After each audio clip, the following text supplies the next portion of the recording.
Hello, my name is Nelton Noriega. She is my wife, Bethany Noriega. And we've been missionaries in Peru for 11 years. We would love to show you more about our ministry. Nelton and I, along with 4 other pastors, 18 other full-time administrative staff, and close to 120 servers, lead Genesis Church. My name is Riley Brinkman. And I am Lucas Kirchhoff. And we are both missionaries from Clear Lake, Iowa, working, serving, and on staff at Genesis Church. When Genesis Church moved out of the city 4 years ago, as a team we prayed and asked God to show us where He wanted to build this church. The purpose of our church is to make disciples who make disciples. After time in prayer, He brought us to a community that is very poverty-stricken, has a lot of gang violence, and full of teens stuck in drug and alcohol addictions, prostitution, and broken families. In the middle of all of this is where God brought us to plant Genesis Church. So how do we win these people for Christ? Glad you asked.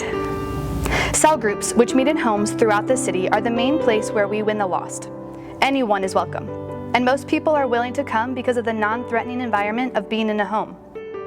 Once they come to Christ, they are already linked into a community that is there to help them grow. Once a leader is approved to open a cell group, they aren't just left alone to do it.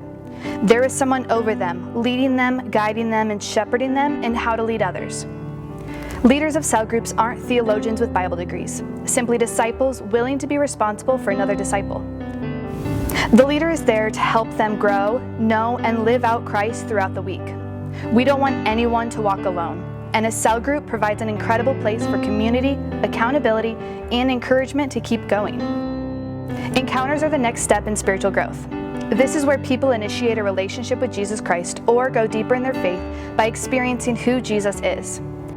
They face past hurts, wounds, bitterness, unforgiveness, or anything in their past that has held them back and kept them from moving forward. This happens through experimentally knowing the love of the Father, Son, and Holy Spirit. Many disciples enter new freedom and purpose in their lives during this weekend encounter. They come out transformed and wanting to serve Him with their whole lives. We waste no time in inviting them to serve. Entrance level service at Genesis is Welcome Team.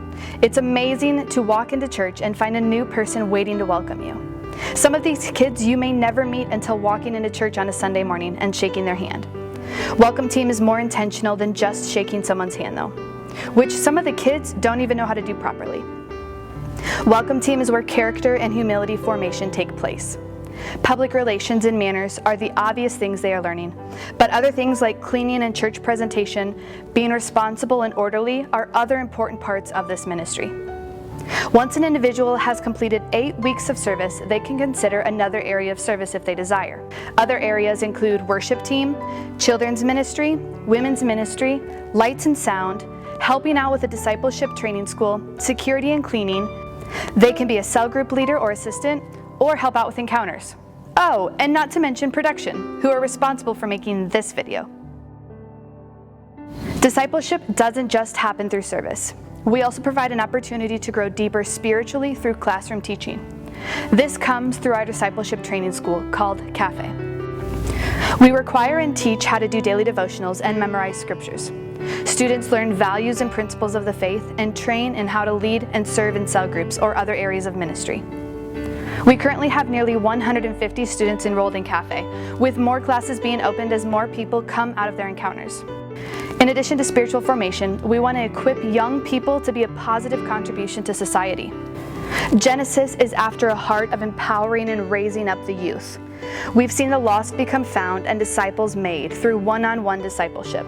This happens through a barbershop run by Handra Salomon. Handra has already won and discipled 4 young men who now work in his business. In addition, we give opportunities through a chicken farm, where young boys go to live out at camp, otherwise known as Hidden Creek's Bible Camp, home to Bethany and Nelton. During this time, they learn to run a farm, they learn to be responsible, they learn to work. All the while, Nelton is intentionally and personally discipling them. There are currently 9 young people living at camp, with anywhere from 9 to 20 people who have called camp home in the last year. So you may be wondering, is there any way I can be involved? The answer is absolutely. We love hosting short-term mission trips. It's probably one of the highlights of the year. Starting in 2021, we would love to reinitiate short-term mission trips. There are always projects to do, whether at camp or church. We are constantly renovating and remodeling to make room for more growth. We also love working with teams in different things like evangelisms, conferences, and continual training and development for our leaders. Another way you can be involved is through prayer. This for us is one of the most important things. We believe that everything we are doing is because people are praying. Church is growing faster than we can even keep up. Prior to COVID, we were bursting at the seams of our previous property. After much searching and praying, we began renting our current property. Though through COVID, we didn't understand why we moved into such a big property when the 4 walls were forced closed, we have seen the harvest of that time. Now we are seeing the reason why we needed such a big building. Our building that once made us feel so small is now seeming small to us. There's too much happening to be able to share in just one video. So to hear more, you'll just have to come down to Peru to see it for yourself. Thank you for watching. Thank you for joining us on this journey of faith. Thank you for praying with us. And God bless you.